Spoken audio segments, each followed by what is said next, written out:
Du pognon, j'en amasse toujours, autant que des nions sur différents endroits de ma peau. Les ecchymoses dessinent sur mon épiderme des cartes que je n'abattrai plus. Les poings jouent sur moi plus souvent qu'à mon tour.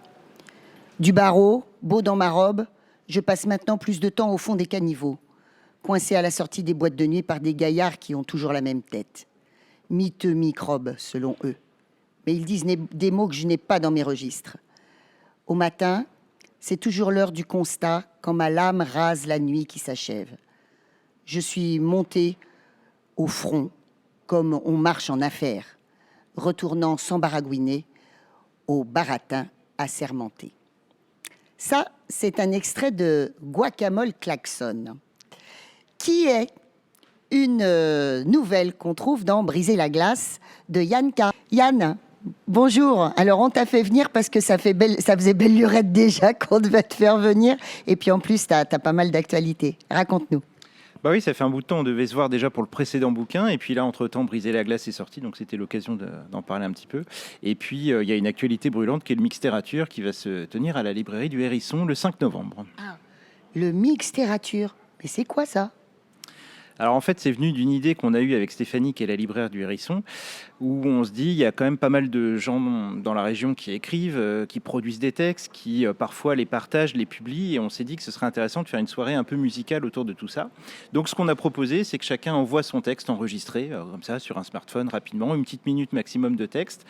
J'ai tout récupéré, je suis en train de remixer les choses, de mettre des ambiances sonores pour alimenter un petit peu l'univers des textes, et on va écouter ça du coup le 5 novembre avec du remix aussi, des samples. J'ai isolé certaines parties de texte, ça va dialoguer, ça va se confronter, voilà. Alors, ça tombe très bien parce que monsieur Yanka, il avait un copain dans le temps qui s'appelait Le Cadarne, qui faisait partie d'un groupe qui s'appelait Moon Clover. Et puis c'est vieux maintenant, tu joues plus du tout ? Non, ça fait 6 ans qu'on a arrêté Moon Clover après 3 albums, donc c'était de l'électropop, et puis ça s'est arrêté, parce que voilà, il y a un moment donné, les cycles se terminent, l'aventure s'était terminée, ça s'est très bien terminé. On avait terminé au Festivox d'ailleurs, à Château-Renard. Et puis du coup, ça m'a laissé du temps pour continuer à écrire, donc la musique, j'en fais toujours par-ci par-là, en souterrain, et voilà, ça revient aussi dans le Mixtérature, avec le côté très électro, très machine, voilà. Alors, dans le Mixtérature, il y aura combien de participation au niveau des textes ? Alors, on a reçu plus de 30 participations, avec parfois des gens qui ont proposé plusieurs textes au choix. Donc là, on arrive à entre 20 et 25 textes qui vont être sélectionnés au final. C'est que toi qui sélectionnes ou c'est aussi la libraire ? C'est principalement moi, parce qu'en fait, j'ai vu aussi au niveau de la qualité du son, de la longueur. Il y a des gens qui ont envoyé des textes de 2-3 minutes, et puis un autre texte à côté qui faisait 30-45 secondes, une minute. Ouais, donc voilà, on a privilégié aussi les formes courtes, parce que l'idée, c'est que ce soit pas quelque chose qui s'étende sur 3 heures. L'écoute, c'est aussi un investissement. Quand on est auditeur, il faut rentrer dans l'univers. Donc je voulais quand même des choses assez abordables, et puis faciles à saisir sur l'instant, quoi. Plutôt une succession de puzzles de textes qu'un gros laïus à la suite. Et toi, tu vas piocher dans l'instant ? Voilà, l'idée, c'est qu'en fait, chaque texte sera présenté dans son intégralité tel qu'il a été conçu par l'auteur, et plus on avance dans le mix, plus je déconstruis, j'isole des passages, donc des samples, je les confronte, et voilà, je rebalance des choses comme un mix de DJ, quoi. On a hâte de voir ça, on y sera, hein, ça c'est clair. Et puis alors, évidemment, on est là pour parler aussi de littérature, puisque Yanka est devenu maintenant à 100% écrivain. Ouais, à 100%, j'ai quand même mon boulot alimentaire à côté, parce qu'on ne vit pas de la littérature, mais il y a quand même une grosse actualité, et puis un projet qui se profile aussi pour l'année prochaine, donc il y a quand même quelque chose qui se met pas mal en œuvre au niveau de la publication. Ouais. Donc, on va parler du projet, mais ça déjà... Donc, Briser la glace, on en a parlé, sont plein de nouvelles. Dis-nous, elles sont quand même particulières, tes nouvelles. Oui, alors moi je travaille beaucoup sur la langue, donc c'est toujours mon point d'accroche, c'est que chaque texte doit trouver sa façon de s'écrire pour qu'il soit validé et que je puisse le proposer en publication. Donc là, les nouvelles, en fait, c'est parti de l'idée que la réalité nous propose des coïncidences à certains moments qui sont curieuses. Donc l'idée, c'était de creuser sous la glace et d'aller voir ce qui se cachait en dessous. Donc il y a plein de thèmes différents. Ça peut être des inspirations de cinéma, de films, ça peut être l'histoire, ça peut être une anecdote, ça peut être tout un tas de choses qui m'ont inspiré. Et donc 20 textes qui se lisent comme ça, indépendamment ou à la suite, avec ce fil rouge qui est d'aller percer ces hasards un peu curieux qu'on rencontre parfois. Là, ce que j'ai lu tout à l'heure en introduction, c'était un peu cinématographique, non? Ah oui, c'est une des nouvelles qui est les plus cinématographiques. Ouais. C'est l'histoire d'un avocat un peu véreux qui s'est fait rattraper par la mafia et qui est dans sa course finale dans une espèce de voiture, comme on les voit dans les films américains. Voilà. Bon, et alors, celui qu'on a raté, en fait, nous, entre Loire et Loin, ce qui m'oublie, c'est quoi? Alors, ce qui m'oublie, c'est le projet précédent qui est paru en 2020 en plein confinement. Et en fait, c'était un roman, alors là, pour le coup, assez exigeant au niveau de la langue et de la lecture, parce que c'est quelque chose de très littéraire. On a un personnage qui est amnésique au premier chapitre, qui se retrouve dans un état lamentable. Il ne sait pas du tout ce qui lui est arrivé. Et il va passer donc tout le roman à essayer de tirer les maigres fils de sa mémoire pour essayer de comprendre ce qui lui est arrivé, qui il est, quel est son passé et tout ça. Donc, à la fois, on a un road trip très psychologique dans les méandres de sa mémoire. Il n'y a que le texte et la langue qui vont nous permettre de plonger dans sa tête. Donc, c'est voilà, très psychologique. Et puis, en même temps, il se promène sur les routes et les sentiers côtiers du Finistère. Donc voilà, il y a à la fois une déambulation un peu poétique et puis ce travail psychologique qu'il va faire. Donc c'est quelque chose de très écrit, très littéraire.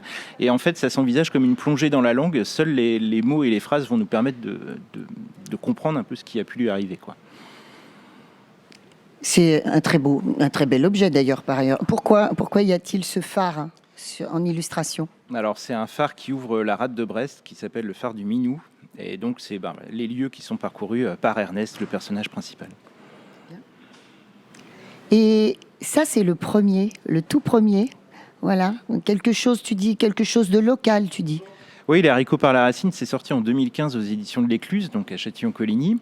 Et en fait, en passant régulièrement sur la route qui est à la sortie de Montargis, entre Montargis et Solterre, en gros, on a, et puis après, quand on prolonge vers Gien, on a toute une série de casses, de stations essence désaffectées, c'est glauque à souhait. Et je me suis dit, il faut absolument qu'on plante un polar là-dedans. Donc j'ai inventé toute une situation un peu à la Tonton Flingueur. Donc là, pour le coup, c'est le polar classique, avec les règles du polar qui sont respectées, des personnages qui sont des gueules cassées, avec de l'argot, en veux-tu, en voilà, et voilà. C'est un univers qui te plaît? Ah oui, j'aime bien. Au niveau cinéma, les Tontons Flingueurs, c'est un must, quoi. Enfin, c'est indépassable, les Tontons Flingueurs. Donc voilà, c'était une expérience d'écriture avec un autre style, une autre façon d'envisager le texte, et ça s'est construit comme ça. Écoute, j'ai quand même envie de parler de ton boulot alimentaire, parce que c'est pas n'importe quoi ton boulot alimentaire quand même. T'es prof de français en collège. Ouais, voilà, c'est lié aux mots. De toute façon, on est toujours dans la même dynamique. Donc là, c'est plus sur la transmission, l'éducation, voilà, l'enseignement. Voilà, donc prof de français à Château-Renard. Oui, mais je crois que on est au Tivoli et mon petit doigt me dit que tu es un habitué quand même du Tivoli et que tu emmènes beaucoup tes élèves ici. Jacques Drouard en est très content, le programmateur. C'est ça? On se connaît un petit peu avec Jacques Drouard. Oui, forcément, la partie intéressante du métier, c'est de proposer aux élèves aussi autre chose à travers l'école, de leur proposer de sortir, de découvrir des choses, des propositions culturelles. Donc forcément, le Tivoli, avec Jacques et la programmation de Montargis, c'est quelque chose de très important sur le partenariat culturel. On a plusieurs interlocuteurs comme ça qui sont très précieux pour permettre aux élèves de Château-Renard et des autres collèges environnants de pouvoir avoir quelque chose qui sorte des murs de la salle de classe et d'ouvrir un petit peu les choses. Bon, alors il y aura peut-être entre autres des collégiens qui vont venir voir leurs profs le 5 novembre, ça sera à 18h à la librairie du Hérisson à Montargis. Rappelle-moi le titre, j'adore en même temps. C'est le Mixtérature. Le Mixtérature. 18h à la librairie du Hérisson, le 5 novembre. Ça va peut-être faire des petits. Peut-être qu'on le verra après dans d'autres endroits. Voilà, le principe, c'est un lieu, une structure qui accueille, qui lance les choses avec les gens qui gravitent autour de ce lieu, qui proposent quelque chose. Et puis après, on se rencontre, on échange, on écoute, on partage. Et puis, si le lieu fait bien les choses comme au Hérisson, on boit un coup après pour l'apéro. Alors là, il n'y avait pas de thème, mais on pourrait imaginer par la suite un thème. Ah oui. Après, les déclinaisons sont possibles. Là, c'est une première pierre qu'on lance avec Stéphanie à la librairie du Hérisson. Après, tout est possible, c'est du mix, donc c'est l'intérêt des choses. Merci, monsieur Yann K.